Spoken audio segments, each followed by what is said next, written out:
오늘 본문은 베드로전서 5장 5절에서 11절까지 말씀으로 묶인 삶에서 자유로운 삶으로라는 제목으로 하나님의 말씀을 나누어 보도록 하겠습니다.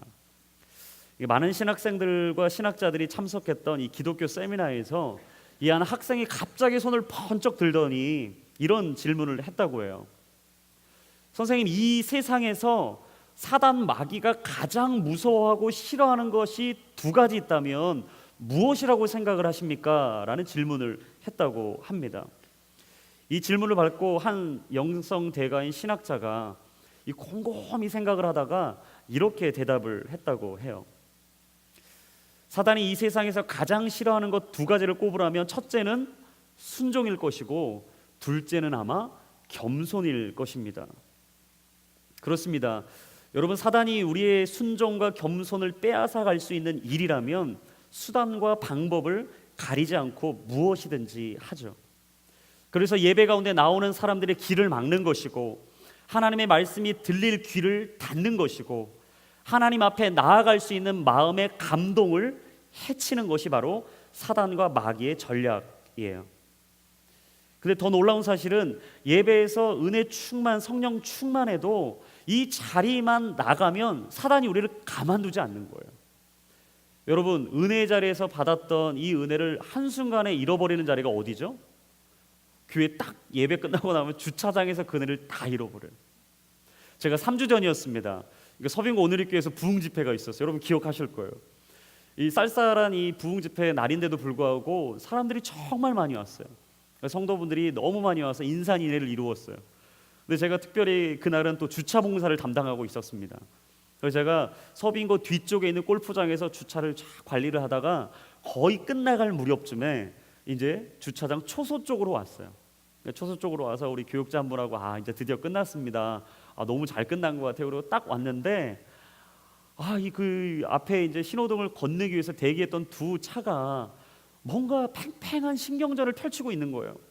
근데 뒤에 있었던 차가 앞에 있는 차에게 경적을 빡 울리는 겁니다. 놀라운 사실은 1초, 2초에 끝난 문제가 아니에요. 10초 동안 계속 누르고 있는 거예요. 빵! 여러분 10초 한번 세보자. 빵 하는데 빵빵빵 10초가 가는데 지금 분명히 부흥 집회였잖아요. 부흥 집회 예배가 끝나고 지금 이분들은 집으로 돌아가는 길이잖아요. 제가 막 이걸 상황을 보면서 막 의심이 드는 거예요. 이분들은 우리 교인이 아닐 거야. 이분들은 교회원분들이 아니라 이 앞에 회사 분들이 잠깐 주차하고 다시 파킹했던 걸 가지고 집으로 돌아가는 걸 거야. 제 옆에 있는 교육자 웃으면서 얘기했어요. 우리 교회는 아닐 거예요. 우리 교회는 아닐 거예요. 그랬더니 옆에 있는 한 장로님이 저희 얘기를 들으신 것 같아요. 그러더니 한마디 하시더라고요. 목사님, 저희 교회는 맞아요. 차를 보더니 낯익다는 거예요. 우리 교회는 맞아요. 그러면서 저에게 한마디 더 하시는 거예요. 목사님, 너무 마음 상해하지 마세요. 주차 봉사하다 보면 별의별 사람이 다 있습니다. 여러분, 진짜 우리가 살아가는 이 삶 속에 얼마나 별의별 사람이 다 있는지 몰라요. 그리고 우리가 발을 딛고 살아가는 이 세상뿐만 아니라 예수님의 핏값으로 사신 교회조차도 너무나 쉽게 잃어버리고 있는 것이 있다면 그것은 바로 순종과 겸손일 거예요. 그래서 오늘 본문의 5절은 우리에게 아주 정확하고도 명확하게 이렇게 말씀합니다. 우리 5절의 말씀입니다. 우리 같이 한번 읽어보겠습니다. 시작.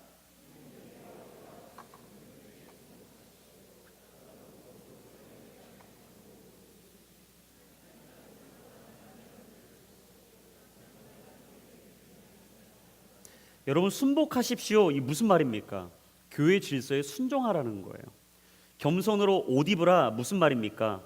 상대방을 향해 겸손함으로 반응하라라는 거예요. 그러면서 하나님께서는 교만한 자를 대적하시고 겸손한 사람들에게 은혜를 주신다고 말씀하고 계십니다.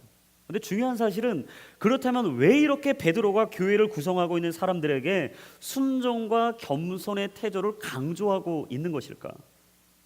베드로전서 2장 13절에 보면 이렇게 말씀합니다. 주를 위해 사람의 모든 제도에 순복하십시오. 누구를 위해서요? 주님을 위해서. 누구를 위해서 하라고 얘기합니까? 주님을 위해서 하라는 거예요. 나를 위해서요? 아니에요. 직장을 위해서요? 아닙니다. 내 옆에 있는 동료를 위해서 순종하는 것입니까? 아니라는 거예요. 주님을 위해서 모든 제도에 순종하라고 베드로는 그렇게 강조하고 있는 것이죠. 바울은 이성과 지성을 넘어 인격적인 예수님을 만난 이후에 항상 했던 고백이 한 가지 있어요. 우리 로마서 14장 8절의 말씀입니다. 같이 읽겠습니다. 시작. 우리는 살아도 주를 위해 살고 죽어도 주를 위해 죽습니다. 그러므로 죽든지 살든지 우리는 주의 것입니다. 내가 밥을 먹어도 주님을 위해 먹는 거라는 거예요. 내가 오늘 걸음걸음을 걸어가고 있는 순간순간은 다 주님을 위해서라는 거예요. 내가 직장에서 일을 하고 있는 순간에도, 내가 열심히 공부를 해서 내 다음 미래를 준비하고 있는 이 순간 또한 하나님을 위해서 하는 것이다. 할렐루야. 여러분, 우리의 인생의 모든 것들은 다 주님을 위해서 이루어지는 것인 줄로 믿습니다. 바울은 얘기하는 거예요. 나는 주를 위해 사는 사람입니다. 그래서 여러분, 나를 위해서 사는 사람하고요, 주님을 위해 사는 사람은 전혀 달라요. 나를 위해 사는 사람은 늘 내 욕심에 그칩니다. 내가 있는 자리에서 내 것을 위해서만 살아가는 거예요. 근데 주님을 위해 사는 사람의 삶의 태도는 전혀 달라요. 항상 하나님이 원하시는 것이 무엇일까? 하나님께서 이 자리에 원하시는 것이 무엇일까? 바울의 인생의 초점은 항상 예수님이었습니다. 그의 인생의 판단의 기준은 예수님이었어요. 그래서 그는 상황에 매몰되지 않았어요. 사건에 휩쓸리지 않았어요. 언제나 예수님께 자신의 시선을 고정하고 늘 주님 앞에 자신의 인생을 드렸던 사람, 그 사람이 바로 사도 바울이었다는 거예요. 그런데 누가복음 18장에 보면요, 언제나 자신을 의롭다고 생각하면서 다른 사람들을 업신이 여기는 교만한 사람의 이야기가 등장합니다. 우리 누가복음 18장 9절에서 14절까지 말씀 같이 한번 자막을 통해 읽어보겠습니다. 시작.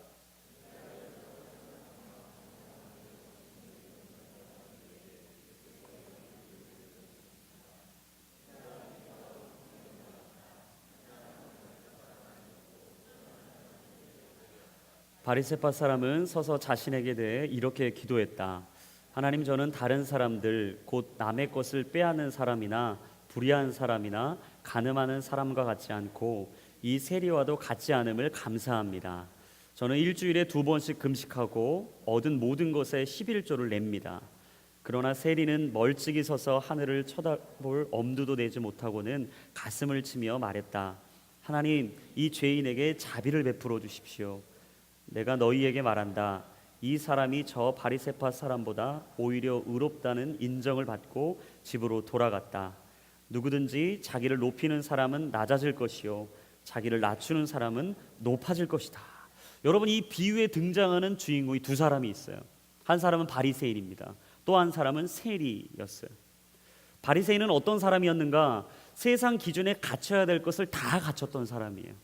지켜야 될 것을 다 지켰던 사람입니다. 사람이라면 갖춰야 될 것을, 모든 것을 다 갖추고 있으면서 다른 사람들과 비교해도 족하지 않은 사람이 누구였는가? 바로 바리새인이었어요. 좀 더 다른 사람보다 나은 인생을 살기 위해서 부단히 노력했던 사람이었죠. 근데 반면에 세리는 어떤 사람이었어요? 그 당시에 백성들에게 걷어들이는 세금을 징수하는 일을 맡아보았던 사람, 그 사람이 세리였습니다. 근데 여러분, 오늘 본문에 이 본문을 딱 보시면 바리새인과 세리의 고백이 전혀 다르다는 걸 알 수 있어요. 바리새인의 기도 내용을 보시면 그는 항상 다른 사람과 자신을 비교했습니다. 늘 그는 다른 사람과 자신을 비교했던 사람이에요. 저는 남의 것을 빼앗지도 않았습니다. 저는 불의한 일을 한 적도 없습니다. 저 세리와 같지도 않습니다. 언제나 일주일에 2번씩 금식을 했고 다른 사람들이 늘 그렇게 하듯이 저는 11조를 꼬박꼬박 냈던 사람입니다 라고 얘기해요.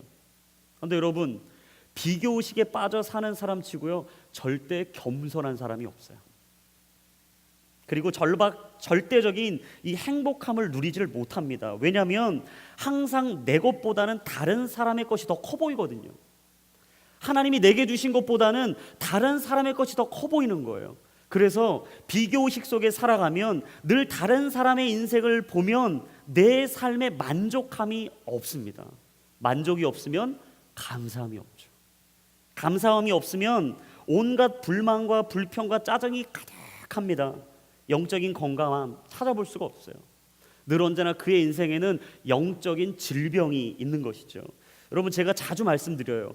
하나님은 우리를 어떻게 보신다? 상대적으로 보시는 게 아니라 절대적으로 바라보신다. 야, 네가 이 사람보다 헌금을 조금 냈네. 야, 너는 왜 저 사람보다 교회 봉사를 저렇게 적게 하니? 야, 쟤는 예배 시간에 정확하게 이렇게 일찍 오는데 너는 왜 이렇게 맨날 늦는 거야? 넌 오늘 하나님의 말씀이 들을 때 왜 졸았어? 너는 왜 하나님께서 이렇게 이해하라고 하시는데 너는 왜 그 이야기를 안 하는 거야? 잘한다, 잘해. 하나님은요, 이렇게 말하는 분이 아니에요. 여러분, 하나님은 언제나 우리를 이렇게 비교하시는 분이 아니에요. 우리를 끝없이 상대적으로 평가하시고 상대적으로 사랑하시는 분이 아니라는 사실이에요. 하나님은 오늘도 우리를 절대적으로 보십니다. 나라는 존재를, 나라는 사람을 오늘도 귀히 여기신다라는 거예요. 그래서 옆에 있는 분들 한번 보십시오. 나하고 똑같은 분 있나요? 없어요. 우리 옆에 있는 분들에게 한번 이렇게 얘기해 주세요. 당신은 소중한 사람입니다. 여러분, 옆에 있는 사람 보면요, 옷 입는 것도 다 달라요. 네, 여러분 옷 똑같이 입는 분 보셨어요? 거의 없어요. 옷 색깔, 어떤 사람은 어두운 색, 어떤 사람은 밝은 색, 어떤 사람은 튀는 거, 어떤 사람은 무난한 거, 어떤 사람은 머리 스타일도 뭔가 멋있게 환하게 하는 사람, 우울하게 하는 사람. 사람마다 다 다릅니다. 여러분, 다 달라요. 사람은 다 개성이 있는 거예요. 처음에 하나님이 이 땅에 우리를 보내주셨을 때 줬던 영적인 DNA가 다 있는 것입니다. 그래서 한 사람 한 사람을 깊이 보면요, 너무나 소중한 거예요. 여러분, 쌍둥이도 사실 처음 보면은 구분이 안 돼요. 저도 사실 쌍둥이들 볼 때 처음 보면 잘 구분이 안 됩니다. 놀라운 사실은 보고 또 보면 나중에 쉽게 구별할 수 있어요. 사람은요, 그냥 보고 스쳐갈 존재들이 아닙니다. 한 번 보고 그냥 지나갈 존재들이 아니에요. 보고 또 봐줄 존재예요. 기억하고 또 그의 인생을 보기 시작하면 여러분, 그 사람의 인생의 의미가 무엇인지, 그 사람의 존재의 가치가 얼마나 귀하고 소중한지를 깨달아 알 수 있는 거예요. 그래서 하나님은 오늘도 우리를 그냥 보고 지나치지 않는 분이라는 것이죠. 근데 여러분, 반면에 세리는 어떻게 기도했어요? 하나님, 이 죄인에게 자비를 베풀어 주십시오 라고 기도했어요. 그래서 저는 여러분, 이 부분이 아주 중요하다고 생각해요. 이 부분이 아주 중요합니다. 아주 중요하다는 건 뭐예요? 오늘 잊으시면 안 된다는 거예요. 그가 어떻게 기도했다고요? 주님, 저는 죄인입니다.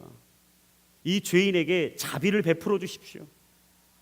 여러분, 그 세리는 자신에게서 답을 찾으려고 하지 않았어요. 내 옆에 있는 사람을 바라보면서 비교의식에 젖어서 나의 인생을 끝없이 비교 속에서 찾지 않으려고 했어요. 그는 사람에게서 답을 찾지 않았던 거예요. 그리고 철저하게 하나님 앞에서 자신을 스스로 돌아보았습니다. 여러분, 여기서 아주 중요한 영적 비밀이 있습니다. 바리새인은 눈을 돌려서 내 옆에 있는 사람을 봤지만 세리는 눈을 들어서 하나님을 봤다는 거예요. 여러분, 오늘도 우리가 눈을 돌리면 수많은 사람들이 있습니다. 나와 전혀 다르게 사는 사람들이 있어요. 아니, 나보다 더 멋지게, 더 괜찮게, 더 멋지게 살아가는 그 수많은 사람들을 볼 때 여러분, 우리 마음은 힘들고 어렵고 좌계감에 빠질 수 있어요. 그런데 그때 우리가 할 수 있는 건 딱 하나, 눈을 들어 하나님을 보는 거예요. 눈을 들어 하나님을 보는 거예요. 그래서 제가 평소에 자주 하는 게 있어요. 항상 제가 길을 걷다가 내가 땅 보는 거 제일 안 좋아합니다. 뭐 돈 찾는 거 아니잖아요. 이렇게 가는 거 제일 안 좋아해요.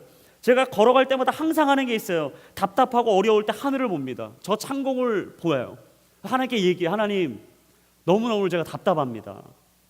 제 마음이 너무나 답답합니다. 도대체 저를 이해해 줄 사람이 없고 위로해 줄 사람이 없고, 아무리 선한 의도로 많은 일들을 해도 서로가 서로를 오해하고 서로가 서로를 그렇게 질투하고 어렵게 하는 사람이, 이게 사람인데, 하나님, 제가 오늘도 사람에게 위로받지 않게 하시고 하나님께 위로받게 해주십시오. 항상 기도해. 하나님, 제발 제 마음을 좀 위로해 주십시오. 여러분, 저는 축복합니다. 여러분의 인생이 눈을 돌려서 사람을 보는 게 아니라 눈을 들어 하나님을 볼 수 있기를 주님의 이름으로 축원합니다. 사람을 의식할 것이냐, 아니면 하나님을 바라볼 것이냐. 여러분, 여기서 우리의 인생의 승패가 갈라지는 거예요. 사람을 보면 절망합니다. 사람을 보면 교만하기 쉬워요. 늘 비교할 수밖에 없어요. 근데 하나님을 보면 자유합니다. 하나님을 보면 평안한 거예요. 하나님을 보면 세상이 줄 수 없는 그 위로가 내게 임할 때, 여러분, 사람을 볼 때 주지 않았던, 사람에게 얻을 수 없었던 겸손이 우리 가운데 임하는 것이죠. 사람을 보면 때를 기다리며 인내하기가 그렇게 어려워요. 하나님을 보면 카이로스의 하나님, 정확한 타이밍에 내 인생을 이끌어 가시고 땅의 시간이 아니라 하늘의 시간으로 내 인생을 이끌어 가시는 하나님의 섭리를 믿고 오늘도 기다릴 수 있는 것입니다. 저는 여러분의 인생이 날마다 하나님이 주시는 귀하고 복된 인생을 살아갈 수 있기를 주님의 이름으로 축원합니다. 그래서 본문 6절은 오늘 우리에게 이렇게 얘기해요. 같이 한번 읽겠습니다. 시작. 그러므로 하나님의 능력의 손 아래서 겸손하십시오. 때가 되면 하나님께서 여러분을 높이실 것입니다. 아멘. 여러분 인생의 성숙함은 때를 알 때 이루어집니다. 자신에게 주어진 하나님의 때를 아는 사람은요 정말 영적인 고수예요. 야고보서 4장 10절 말씀에 주 앞에서 겸손하십시오. 그러면 여러분을 높여 주실 것입니다. 변은 익을수록 고개를 숙인다는 것이죠. 나를 죽이기도 하시고 살리기도 하시는 하나님, 나를 스올에 내리기도 하시고 거기에서 올리기도 하시는 하나님, 나를 가난하게도 하시지만 부하게도 하시고 나를 낮추실 때가 있지만 반드시 하나님의 때와 타이밍이 됐을 땐 내 삶을 일으키시는 그 하나님을 오늘도 우리가 믿고 따라간다면 하나님은 반드시 우리 인생에 새 역사를 이루실 거예요. 저는 그 하나님을 믿습니다. 저 또한 그 수많은 어렵고 힘든 시간 속에서 그 하나님을 붙잡고 기도했을 때 하나님이 주셨던 마음이 있어요. 그것은 무엇이냐? 7절의 말씀이에요. 우리 오늘 본문의 7절입니다. 같이 읽겠습니다. 시작. 여러분의 모든 근심을 주께 맡기십시오. 주께서 여러분을 돌보십니다. 아멘. 여러분 제가 이 시간 이 말씀 다시 선포할 때 아멘으로 받았으면 좋겠습니다. 여러분의 모든 근심을 주께 맡기십시오. 주께서 여러분을 돌보실 것입니다. 아멘. 모든 염려와 근심과 걱정을 누구에게 맡겨라? 주님께 맡겨라. 여러분 이게 염려, 근심, 걱정 이게 뭐냐면 쉽게 얘기하면 이런 거예요. 우리의 마음이 막 나눠지는 거예요. 내가 어떤 일에 집중해서 일을 해야 되는데 내 마음이 막 나눠지기 시작하는 거예요. 한 가지 일에 집중을 하지 못하고 여러 생각이 막 잡생각이 드는 거예요. 여러분 그게 뭐냐면 염려, 그걸 근심, 그걸 걱정이라고 얘기합니다. 근데 여기서 맡겨라, 원어에 보니까 헬라어의 뜻이 뭐냐면 뭐 위에 던지다라는 뜻이 있더라고요. 뭔가 위에 던지다. 근데 여러분 맡겨라 앞에 뭐가 있었어요? 누구에게 맡기라고요? 주님께 맡기라. 누구에게 맡기라? 주님께. 자 따라합니다. 주님께 맡기라. 이거 무슨 얘기예요? 주님께 모든 염려를 던져버리라는 거예요. 주님께 던져버려라. 그러면 내 안에 있었던 염려와 근심과 걱정이 다 사라지게 될 것이다. 근데 여러분 사람이 염려, 근심, 걱정이 없을 수가 없죠. 근데 이 염려와 근심과 걱정이 찾아올 때 사람은 대표적으로 두 가지 반응을 합니다. 첫 번째는 사람을 의지하기 시작하는 거예요. 사람에게 해결받으려고 하는 거예요. 여러분 힘들 때 어떻게 하세요? 바로 전화기 드는 분들 계시잖아요. 오늘 뭐 이런 일이 있었어. 세상에 어떻게 이럴 수가 있지? 야, 도대체 내 마음을 이해를 못 해주는 거야. 막 한 시간 동안 통화를 장황하게 했는데 전화를 탁 끊고 나서 어떻게 해요? 마음이 허한 거예요. 공허한 거예요. 위로할 것이 없는 거예요. 어떤 분은 마음이 허할 때 사주팔자를 본다는 거예요. 이제 상담 와가지고 그런 얘기를, 목사님 저는 너무 답답할 때 답이 안 오면 사주팔자를 봅니다. 저는 목사인데 제 앞에 와서 사주팔자를 본다고. 제가 너무 당황해가지고 웃으면서 그래도 사주팔자는 좀 심하지 않습니까? 그러면 타로 점은 괜찮나요? 타로 그건 좀. 여러분 마음이 힘들고 어렵다고 우리가 사주팔자를 보면서 내 팔자가 어떤가, 내 앞에 일이 어떤 일이 벌어질까 아무리 본다고 내 인생이 해결이 됩니까? 안 돼요. 근데 두 번째, 자신의 인생의 염려와 근심과 걱정이 찾아올 때 하나님 앞에서 해결하는 사람이 있어요. 하나님 앞에서. 그런 사람은요 언제나 염려와 근심과 걱정 앞에서 무너지지 않습니다. 문제 앞에 설 때면 언제나 하나님께 가장 먼저 찾아가서 기도하는 거예요. 왜냐? 사람에게 답이 있다는 것을 알기 때문이에요. 사람에게 답이 없다 이걸 알기 때문이에요. 반드시 우리 인생의 답은 누구에게 있다? 예수님께 있다. 다 따라합니다. 예수님이 답입니다. 여러분 우리 인생의 답은요 하나님을 찾아갈 때에 있습니다. 내가 오늘 아무리 많은 근심과 염려와 걱정을 가지고 사람 찾고 상황 찾고 일 찾아봐도 답이 안 나와요. 여러분 그때 우리가 단 한 가지 할 수 있는 사실은 예배의 자리에 나와서 하나님 앞에 기도하는 것입니다. 왜냐? 예배는 하나님께 묶이는 것이기 때문이에요. 여러분 하나님께 묶이기 시작하면 세상엔 자유하게 되어 있습니다. 내가 하나님의 말씀에 묶이기 시작하면 내 안에 있었던 염려와 근심과 걱정은 한순간에 다 사라지기 때문이에요. 저는 오늘 시간 축복합니다. 여러분이 오늘 예배 자리에 나왔다면 이 자리를 떠날 때 모든 염려와 근심과 걱정을 주님 앞에 다 내려놓고 갈 수 있기를 주님의 이름으로 축원합니다. 여러분, 이게 바로 예배하는 자의 삶이라는 거예요. 바로 그 예배하는 자의 삶. 근데 사무엘상 1장에 보면 진짜 멋진 예배자가 등장해요. 그 사람이 누구냐면 한나예요. 한나. 여러분이 한나라는 사람은 여러분 잘 아실 거예요. 처음엔 아이를 낳지 못했어요. 이 엘가나라는 남편과 이 엘가나가 두 아내가 있었거든요. 분인나와 이 한나. 근데 분인나는 이 잠자리를 할 때마다 넙죽넙죽 애를 막 낳는 거죠. 근데 한나는 아이를 못 낳는 거예요. 근데 거기까진 좋아요. 근데 이 두 사람의 관계가 너무 어려운 거예요. 이제 얼마나 어려웠느냐? 사무엘상 1장 6절에 보니까 이렇게 얘기합니다. 여호와께서 한나에게 자녀를 주시지 않았으므로 분인나는 계속해서 한나를 괴롭히고 업신여겼습니다. 그러니까 막 조롱한 거죠. 야, 너는 애도 못 낳냐? 야, 너는 뭐 잘났다고 해서 애도 못 낳냐? 내 애를 봐라, 부럽지. 그러니까 절로 가. 계속 마음을 막 긁고 힘들게 하는 거죠. 두 사람의 긴장 관계가 매우 심각했던 것 같아요. 근데 한나가 이전 같았으면 인간적인 반응으로 분인나에게 화를 냈을 거예요. 아니, 이놈의 계집애가 어디서 그냥, 왜냐하면 엘가나가 분인나보다는 한나를 더 사랑했다고 나오거든요.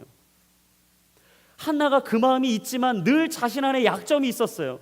늘 묶여있는 게 있었어요. 그건 무엇이냐? 나는 아이를 낳지 못하는 여자라는 상처였어요. 이 상처가 자신을 끝없이 올가매기 시작하자 한나의 마음에는 늘 염려와 근심과 걱정이라는 이 답답한 마음이 있었던 거예요.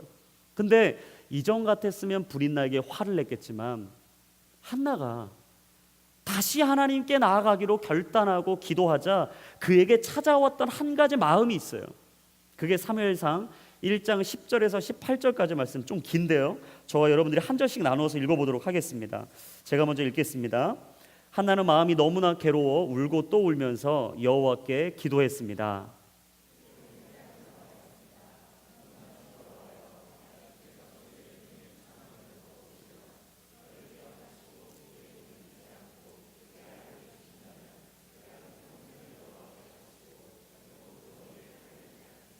한나가 여호와께 계속 기도드리는 동안 엘리는 한나의 입을 지켜보고 있었습니다.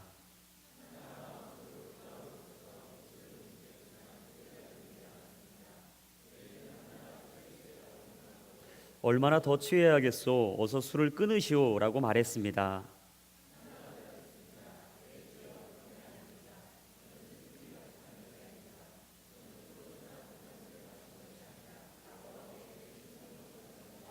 당신의 요정을 나쁜 여자로 여기지 마십시오. 저는 너무 괴롭고 슬퍼 여기서 기도하고 있었을 뿐입니다.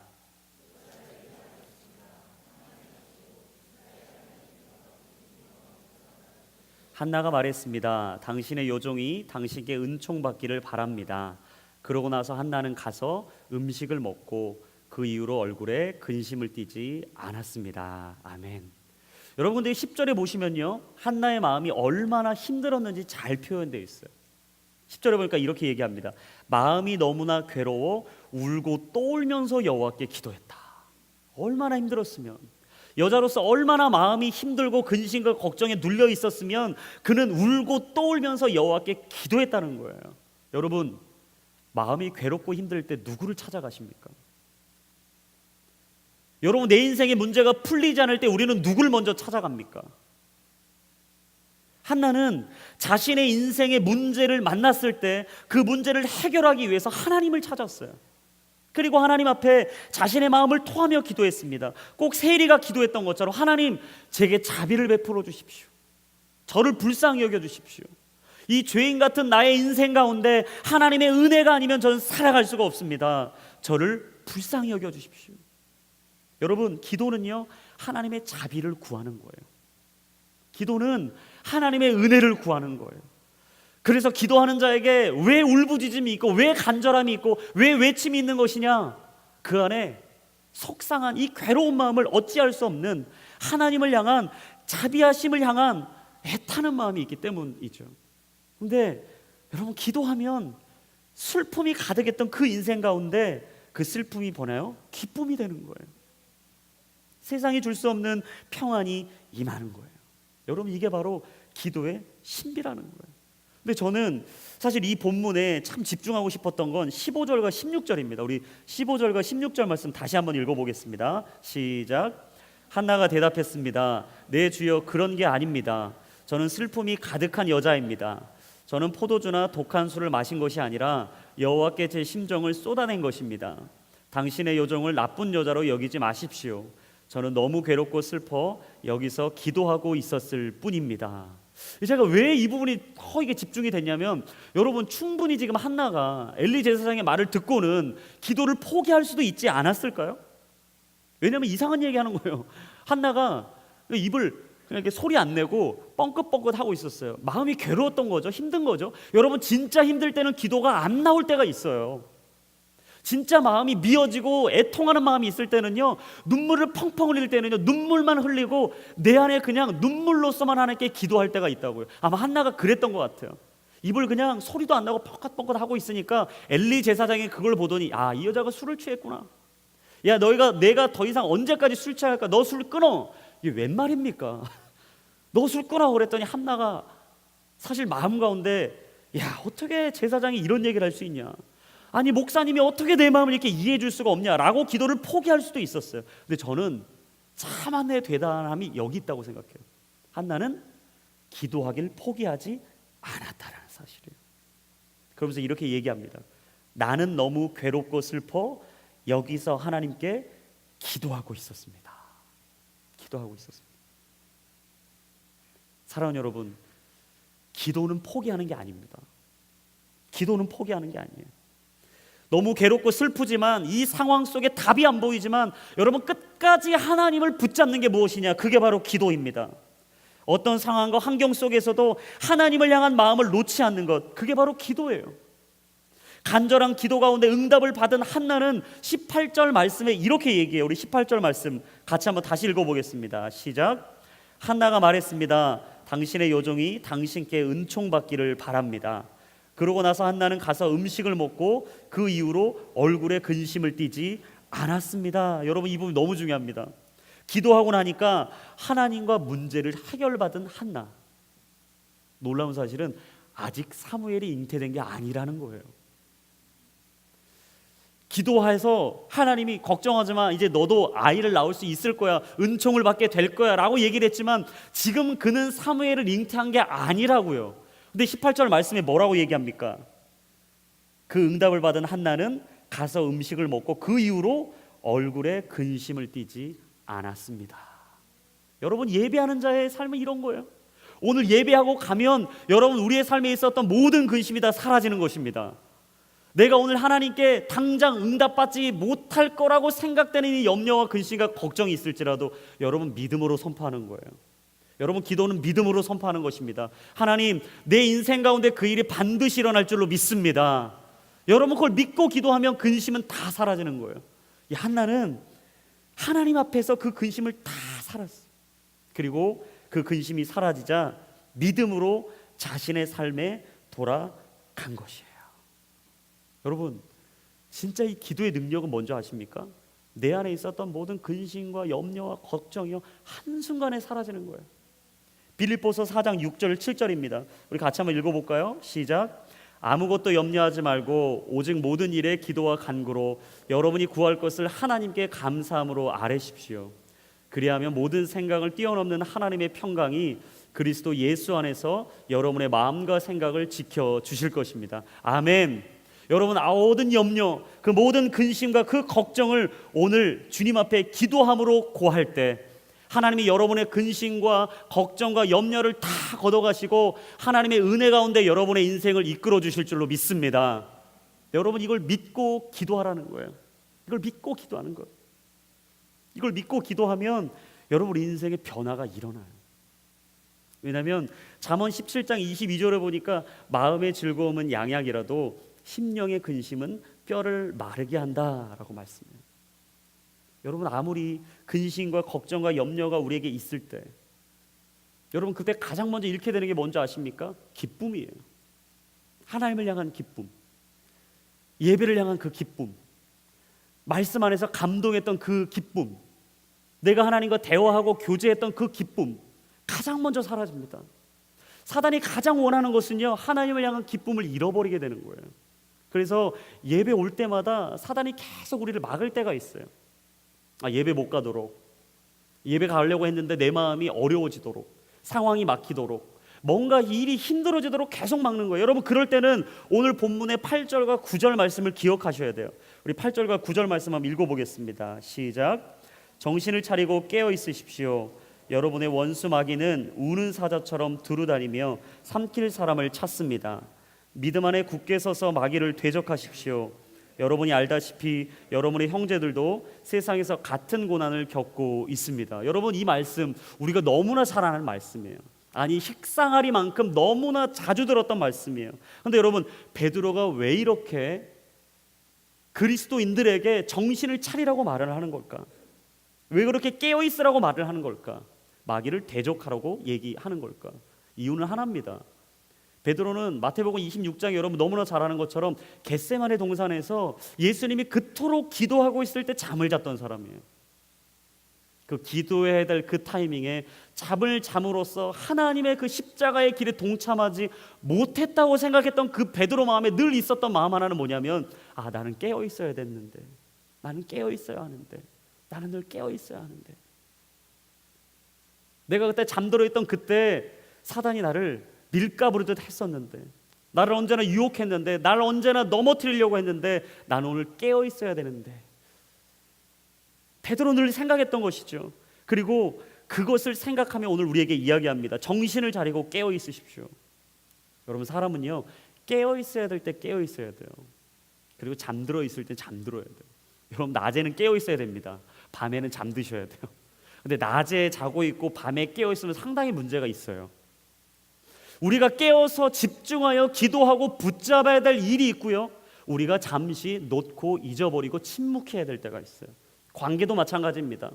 여러분이 그 관계를 끝까지 붙잡아야 될 관계가 있고요, 그 관계가 아쉽고 힘들지만 잠시 내 손에서 놔야 될 때가 있는 거예요. 여러분이 그 일을, 그 프로젝트를 열심과 열정으로 다 쏟아내서 그 일을 해야 될 때가 있지만 하나님께서 스톱, 막으신다면 그 일 앞에 잠시 멈춰야 될 때가 있다고요. 베드로는 정신을 차리고 깨어있으라 이야기하면서 이렇게 말합니다. 여러분의 원수 마귀는 우는 사자처럼 두루다니며 삼킬 사람을 찾습니다. 그러니까 우리가 이게 마귀 생각하면 이런 생각을 많이 합니다. 막 이 머리에 뿔 2개 달리고, 우리가 영화 보면 막 나오는 것처럼 무슨 막 우는 사자처럼 막 드렁거리면서 으렁거리면서 우리를 막 이렇게 막 찾아다니는 막 사자를 생각할 수 있어요. 근데 여러분, 절대 사단 마귀는요, 우리가 알기 쉽게 찾아오지 않습니다. 사단 마귀, 우리가 알 수 있도록 찾아오지 않아요. 형체가 없습니다. 이야기도 없습니다. 사단 마귀는 그냥 우리에게 쉽게 오는 그 사단 마귀가 아니에요. 마귀, 헬라어로 보니까 이렇게 풀어놨어요. 회방자, 이렇게 회방자. 그러니까 우리 인생을 늘 회방하는 게 사단 마귀예요. 그 뜻을 보니까 남을 헐뜯어 비방하는 자, 남의 일을 방해하는 자, 그걸 바로 회방자, 이 마귀라고 정의를 해놨더라고요. 여러분, 사단 마귀가 가장 즐겨해서 사용하는 무기가 뭔지 아십니까? 비방하는 거예요. 이간질이에요. 여러분, 기억하셔야 돼요. 그 사람과 내 관계가 전혀 문제가 없었는데 요즘 문제가 삐걱거리면서 관계가 틀어진다. 그거는 내 문제, 그 사람의 문제일 수도 있지만 사단 마귀가 지금 우리를 속삭여 거짓으로 이야기하는 걸 수도 있어요. 사단은요, 마귀는요, 아주 교묘하고 간사합니다. 잘 되는 것들을 망치는 거예요. 잘 가고 있던 길을 흐트러뜨립니다. 잘 되고 있는 일들을 모든 것이 안 될 수 있도록 하는 것, 여러분, 그게 마귀와 사단의 전략이라는 거예요. 그래서 야고보서 4장 7절에 말씀합니다. 그런즉 너희는 하나님께 복종할지어다. 마귀를 대적하라. 그리하면 너희를 피하리라. 여러분, 선포합니다. 여러분의 인생 가운데 하나님께 복종하여 마귀를 대적할 때 그 마귀가 다 떠나갈 수 있게 되기를 주님의 이름으로 축원합니다. 여러분, 관계를 맡고 있었던 모든 어둠은 떠나갈지어다. 내 인생의 길 가운데 하나님의 뜻을 위하여 달려가고 있었는데 그 길을 막음으로 내 안에 두려움을 휩싸이게 하는 모든 어둠의 영은 떠나갈지어다.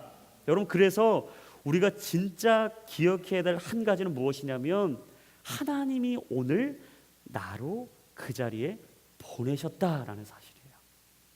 하나님이 나를 그 자리에 보내셨다. 그 가정에, 그 직장에, 이 교회에 하나님이 나를 보내셨다라는 사실. 여러분, 이 사실을 잊지 않아야 오늘도 우리는 그 사단 마귀의 거짓 계략에 넘어지지 않아요. 여러분, 내가 갖고 있다는 것은, 내가 이 자리에 왔다는 것은, 내가 이 자리에 서 있다라고 생각하는 것은 교만입니다. 하나님이 오늘 나를 이곳에 이끄셨고 하나님이 나를 부르셨다, 나를 이 자리에 세우셨다라는 이 믿음이 있을 때 우리는 절대 흔들리지 않아요. 여러분, 사람이 언제 흔들리냐?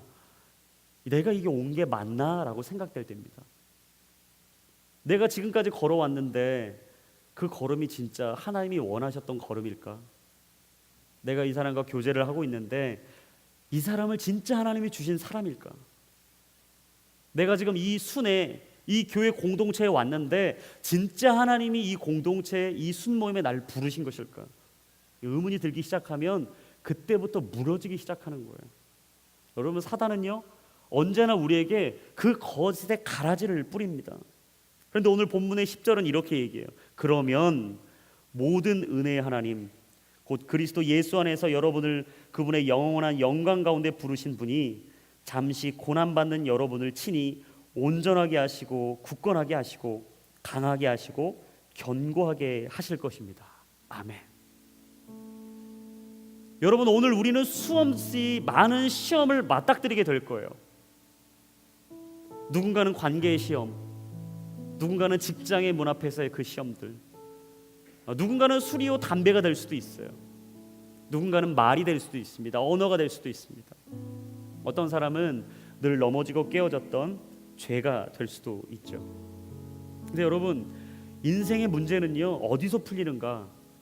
예수님 앞에 우리가 이 모든 문제를 가지고 가야 풀린다라는 거예요. 내가 이 인생의 문제를 주님 앞에 내려놓고 시작할 때 하나님은 우리보다 먼저 앞서가 역사하기 시작하시는 거죠. 여러분, 아까도 제가 계속 말씀드렸지만 우리의 염려와 근심과 걱정이 다 사라지는 방법은요 오직 내가 예수님께 붙들리는 거예요. 예수님께 붙들리는 거예요. 내가 예수님께 붙들리기 시작할 때 내 안에 있었던 모든 근심이 사라지는 것입니다. 막막했던 인생의 길 앞에 두려워하고 있었던 내 마음에 평안이 임하는 것이죠. 하나님의 크신 계획 다 알 수 없었지만 내가 오늘도 믿음으로 한 걸음 한 걸음 걸어가다 보면 작은 고난에도 지치고 버티고 견디며 그 예수님의 십자가를 끝까지 붙잡다 보면 하늘의 평안이 임하는 거예요. 여러분, 작은 고난에 지쳐서 넘어져 있는 분들, 저는 이 시간 여러분의 인생에 축복합니다. 예수님을 바라보십시오. 혹시 여러분의 인생의 모든 것이 묶여있다고 생각이 되십니까? 끝없이 내 인생의 절망의 끝이라고 생각이 되십니까? 아무도 날 알아주지 않는다고 생각이 드십니까? 그렇다면 믿음의 눈을 열어 주님을 보셨으면 좋겠어요. 오늘도 나를 저 하늘에서 바라보고 계시는 하나님, 다른 사람과 내 인생을 비교하시는 게 아니라 있는 그대로 나라는 존재 자체를 사랑하시는 하나님. 그래서 여러분, 예수 믿는 사람들의 정체성은 뭐냐면요 사랑받는 자예요. 사랑받는 자. 그래서 여러분, 우리 축복성이 있잖아요. 당신은 사랑받기 위해 태어난 사람. 지금도 그 사랑 받고 있죠. 당신은 사랑받기 위해 태어난 사람. 지금도 그 사랑 받고 있죠. 여러분, 우리 인생 가운데 끝없이 수없이 많은 질문이 있을 수 있습니다. 도대체 내가 왜 이곳에 있는지, 무엇 때문에 있는지 다 이해가 안 될 때가 있어요. 많은 사람들이 이야기합니다. 하나님 보여주시면 믿겠습니다. 내가 그걸 보면 믿겠습니다. No, 하나님은 이야기하세요. 내가 믿어야 볼 것이다. 내가 믿어야, 내가 신뢰해야, 내가 기도한 그것을 끝까지 붙잡고 믿어야 너는 그 역사를 보게 될 것이다. 할렐루야. 여러분, 믿으면 보이게 되어 있습니다. 믿으면 하나님의 역사를 보게 되어 있습니다. 믿으면 하나님이 오늘도 우리를 사랑하신다는 것을 느끼게 되어 있어요. 그러면 내가 왜 이 집에 태어났는지를 알게 돼요. 내가 왜 이 일을 하고 있는지 알게 되는 거예요. 그리고 내가 지금까지 걸어온 이 모든 걸음 그 길 가운데 하나님이 나를 그래서 여길 인도하셨구나. 그래서 그 사람을 만나게 하셨구나. 그래서 이 실패와 어려움을 겪게 하셨구나. 그런데 나는 지금 이 자리에 있는 거구나. 여러분, 우리가 이 자리에 있는 게 은혜입니다. 저는 늘 그렇게 얘기해요. 목사님, 저는 너무나 죄인이어서 진짜 그거 못 섬깁니다. 저 그거 할 자격이 없어요. 저는 순장할 자격이 없어요. 예배 섬길 자격이 없어요. 얘기해요. 죄송하지만 우리는 다 자격이 없는 사람들입니다. 자격이 있어서 섬기는 게 아니라 하나님의 은혜로 우리를 불러주신 겁니다. 여러분, 예수 믿는 사람들은요, 자존심으로 사는 사람들 아니에요. 자존감으로 사는 사람들이에요. 여러분, 아무리 자존심 내세워 봐도 세상에 다 상처받습니다. 자존심 다 망가지게 돼 있어요. 근데 자존감이 있는 사람은요, 세상에서 넘어지지 않아요. 사람의 말에 좌지우지 되지 않습니다. 하나님이 나를 사랑하신다는 그 자존감. 저는 오늘 시간 여러분의 인생이 하나님이 여러분을 사랑한다는 이 자존감이 가득할 수 있기를 주님의 이름으로 축복합니다. 그리고 묶여있는 것들이 있다면 오늘 주의 말씀이 선포될 때 풀어지게 되고, 여러분 인생에 모든 막힌 것들이 있었다면 예수 그리스도의 보혈이 여러분의 인생을 덮을 때 모든 막힌 담이 허물어질 수 있게 되기를, 그리고 여러분이 해결되지 않았던 염려와 근심과 걱정이 있다면 오늘 주님 앞에 다 해결받고 돌아갈 수 있기를 주님의 이름으로 축복합니다.